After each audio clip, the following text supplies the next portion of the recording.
with Becka Leathers, Matt's side kind of here. We're at Rutgers for Final X. Hey, you were Final X before, right? Yeah. Talk about what that experience was like, what you learned, what's going to be a little different this year, how you're approaching this opportunity. So last year, it was an interesting year for me. I got an automatic berth into Final X because I had medaled the previous year at the World Championships. And directly after the World Championships, I had a shoulder surgery. And on top of that, I made a lot of adjustments in my training. I moved from the Olympic Training Center, and then where I'd moved to kind of fell through, and so I moved home. So this situation going into Final X last year was not nearly as ideal as what I'm working with now, working with Kenny Monday out of UNC this year, full time. I've been there for a year now. So last year I learned that the preparation, and I learned that I needed to be more prepared. I couldn't just rely on my skill and my grit, that I had to really focus on the little things and the nitty-gritty and the conditioning side of it. You can't get tired on that Final X mat because it's for a world team spot. And I think that last year I might have taken that for granted a little bit, and this year it's showtime. I think I had a really good experience in getting a taste for it last year, but this time we're gonna win it. So world medal, right? Senior level. You won age group medals. Yeah. What's your memory of that bronze medal match, that tournament, and how does that inspire you to think, hey, I'm going to get more than this? I remember feeling really, really good the whole tournament. I was so excited to compete. We walked into the practice room, not even seeing the arena in Paris, and people say it's just another tournament, but to me it was not just another tournament. Like, this is what I've trained my whole life for, and it was exciting, and it filled me with energy and filled me with so much love to be there. And I was the youngest one on the team, and people thought that maybe I was naive to be feeling that way, but I think after that match, I worked so hard, I got the bronze, and I just felt more relief than anything else that it was over because of how hard you work. But then 2018, I was devastated by the fact that I didn't make the team, and it kind of burnt me out a little bit. And so working back to that positivity and that love for the sport and just getting excited to wrestle rather than looking at it as a job, I think is motivating me to go do it again, but go win it this time. I absolutely think I could take down anybody in the world. I think that I have the mat savvy and the mat smarts to be a world champion, and if I go and do my job, then I get to sit pretty in the finals of our own Olympic team trials, and it sets me up, takes away a lot of obstacles to go get that Olympic gold, which is ultimately the goal.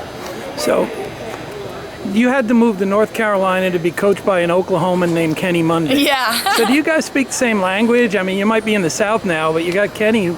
We speak Okie. Yeah. No, I just talk about that. He's a hero in Oklahoma, obviously. Yeah. What was it like to have that opportunity being an Oklahoma kid? Kenny Monday's a legend. It doesn't matter if you're from Oklahoma, Pennsylvania, Iowa. Oh, yeah, or what. absolutely. He's a legend. So, of course, we speak the same language. We relate on a lot of things, and we kind of understand the homegrown aspect with each other. But just being around a legend and a wrestling genius like Kenny Monday, it inspires you. He cares a lot. It's personal with him, and it's all out of love. So it has been more than just the wrestling with Kenny. He's really shown his, one thing he said to me that I thought was so special. He said, "I'm not going to chase your dreams for you." And so he just says little things like that all the time that are just so motivating. Winners win. It sounds so cliche, it sounds silly, but you hear it enough times. Shooters win, winners win. You got to go take it. Just working with him and the mental side, along with the amazing technique that he offers, has just been such a blessing. Yeah, Kenny had great leg shots, but he could throw you. He could throw you, yeah. He was a jack of all trades, and you maybe seen, I'm comfortable being upper body, and so it's really a match made in heaven, I think.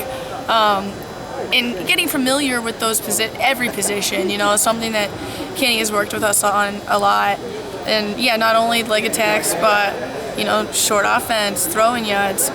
It's really good stuff. So Jenna's been on world teams also. You know, I mean, were you guys ever on an age group team together? Probably, maybe, no, or she aged out of juniors the year I aged into it. juniors. So we yeah. had never been on a team together. Yeah, we haven't been on a team together. You haven't been in the same weight a lot either. Yeah, so I mean, we've probably had like opportunities to, but yeah, it's gonna be a scrap. We're fighting for the same spot this year. So, do you visualize what it's going to be like for tomorrow? I mean, again, you've been on the Final X mat. It's going to have a big group of people out here supporting you and everything. How do you see it going? I think it's going to be fun. You know, I visualize myself winning. You know, I think you're a fool if you don't. I think that's a huge part of it, is not being afraid of that moment, is relishing that moment and being prepared for that moment. Because it's big, it's filled with a lot of emotion, so you have to visualize it. You know, you can't be intimidated by hearing your name and hearing your walkout song and running onto the mat. And so, you know, I've tried to work myself through those feelings, getting ready for this, and I think it's gonna be fun. You know, I see her, like, my opponent standing in front of me, you know, in her stance, and I've watched my film, I've done my work, so I think that's where it's headed. I'm ready. Well, obviously you've had a long journey, but you know, you're still relatively young when it comes to wrestling, right? Yeah. So you have experience and some youth. Right, yeah, 22. I mean, do you feel like you're in your prime? I don't feel like I'm in my prime yet. I think next year I'll be hitting my prime, hopefully. I hear there's an Olympics next year. You know, I've heard that word on the street is it's going to be in Tokyo, which is like the kingdom for women's wrestling, you know. So I think, you know, I'm working my way to my prime. I've been with Kenny for a year, and I've made some gains in just my shape and my mentality, and you know, my prime will come when it comes, but I just got to keep working my tail off, and I think there's a lot more to see from Becka Leathers.